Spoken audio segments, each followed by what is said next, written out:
This video going to be for those plant parents who are facing chlorosis on their gardenia, grape jasmine or in chutney plant, in ixora, lemon plant and all other types of plants.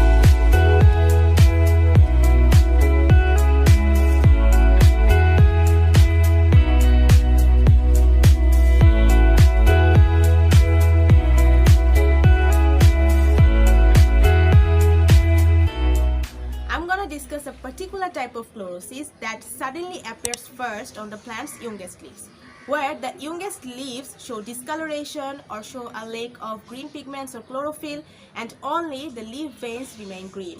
So about 2 months back, one of my gardenias showed such type of disorder. And through appropriate management, that plant fully recovered within 1.5 months.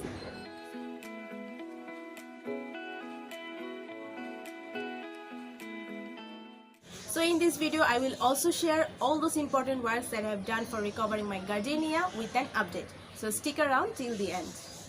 Now, the appearance of such type of chlorosis can be for either pests or diseases or by the frequent change of weather.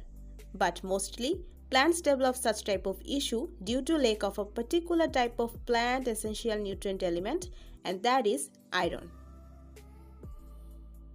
So in this video, I'm gonna talk in detail about the reasons for this iron deficiency on the plant, what is the relation of iron with plants, as well as going to give you the solution with an update. So let's start. Now let's start from the basic. There are 17 elements referred as plants essential nutrient elements which are essential for the growth of all higher plants. Among these 17 elements, 9 are referred to as macronutrients, which generally uptaken by plants at a large amount, and 8 are micronutrients, which are generally not uptaken by plants at a large amount, but without them, plants cannot complete their interior metabolisms. Now, iron is a microessential nutrient element, and among all the micronutrients, plants uptake large amounts of iron from the soil. So, its slightly unavailability show deficiency in plants. Now let's discuss what iron does for the plant. This nutrient related to two important functions of plants. Number 1, it's a part of many plant enzymes, and number 2, it works for synthesis of chlorophyll. Cause it synthesis chlorophyll, so its deficiency symptoms first appear on the youngest leaves of the plant. Now let me tell you about the deficiency symptoms of iron. Interveinal chlorosis in the youngest leaves refer to the main symptom of iron deficiency of a plant. Except for leaf veins, the entire leaf will appear with a lack of chlorophyll or green pigments. Now, let me give you a visual example. About 2 months back, one of my gardenias showed iron deficiency. As you can see here, some new leaves of this gardenia plant appear with discoloration. Leaves are looking lime green and only leaf veins are visible, remained green.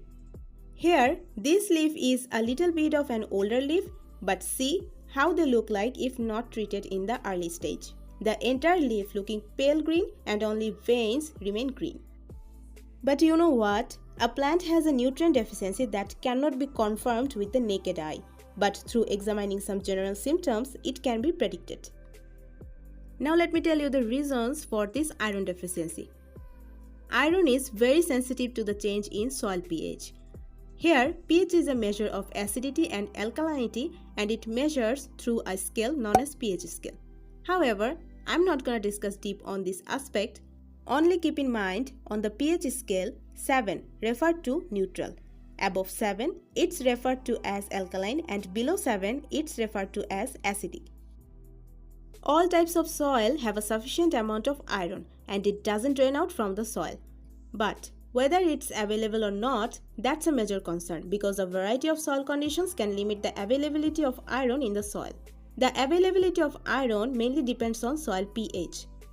Iron gets available on pH between 5.5 to 7. Among this pH range, iron stays as a soluble form and plants uptake that soluble form of iron from the soil.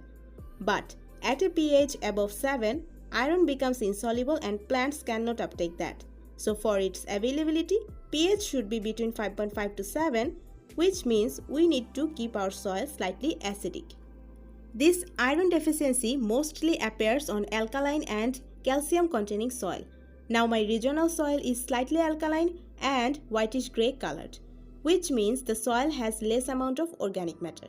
And probably because of that, this gardenia showed iron deficiency. Besides, acid-loving plants like gardenia, chandni plant or crepe jasmine, lemon plant love to uptake iron at a higher amount. So slightly alkaline condition make iron unavailable and develop deficiency on plants. Now let's discuss about the solutions. Many people recommend using rusted iron nails for recovering this iron deficiency, but this garden myth is not true. The plant absorbs iron in the form of iron that dissolved in water and soil. Iron provided by rusted nails is an insoluble form of iron and that is not available for the plants to absorb. So iron nails not gonna be the solution for this iron deficiency. Now there are two effective solutions. Either you have to maintain the soil pH between 5.5 to 7 by adding acidic amendments, or number 2, you have to add chelated iron or iron containing supplements. I went with the solution number 1, which was turning soil acidic. So I used a mixture of fertilizer which had both organic and inorganic ingredients, but the ratio of the organic part was higher than the others and was acidic. For the 8-inch pot, I added around 1.5 cups of vermicompost, which is slightly acidic and pH probably between 6 to 7. Then added half teaspoon urea for better leaf formation. Then added half teaspoon of potassium for better stem growth. And added 6 to 7 granules of triple superphosphate for better roots and flower bud formation. But you can go with chelated iron or iron containing micronutrient supplements or NPK fertilizers enriched with chelated iron. Then near the pot rim, I lifted around 3 inches of surface soil and then added the whole mixture thoroughly.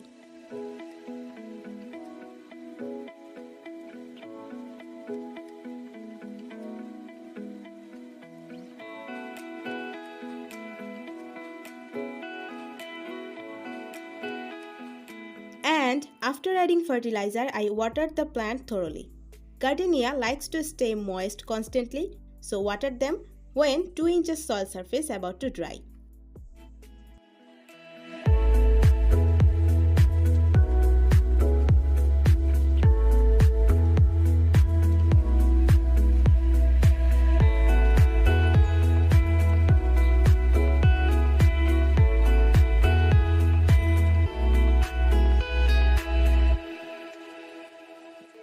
Now this is the update after 1.5 months of my gardenia. I applied that fertilizer once a month and the deficiency completely recovered. Lots of new leaves appear and they are so filled with chlorophyll. Now I constantly need to add that acid-based fertilizer for maintaining the soil acidity because the soil has a resistant power or buffering capacity. So if the soil had collected from an alkaline site, that soil will remain alkaline forever or will try to keep itself alkaline. The pH of alkaline soil can be maintained for a few months or so, but not all the time. So the plant should be fertilized once a month until it is recovered. If you add chelated iron or iron containing supplements, then this deficiency will recover within 2 to 3 weeks. In addition, here I am sharing some names of soil amendments that you can use to recover the iron deficient plants. Now some important things you need to keep in mind. Be aware of getting the soil too much acidic, that is below 5.5. Skip these works during the winter months because winter is the dormancy period for perennial plants. So that was my video. If you think this video is helpful, then hit the like button, and if you think it is not, then you can press the dislike button and let me know in the comment section what was disliking to you. Thank you so much for watching and we'll see you in the next one.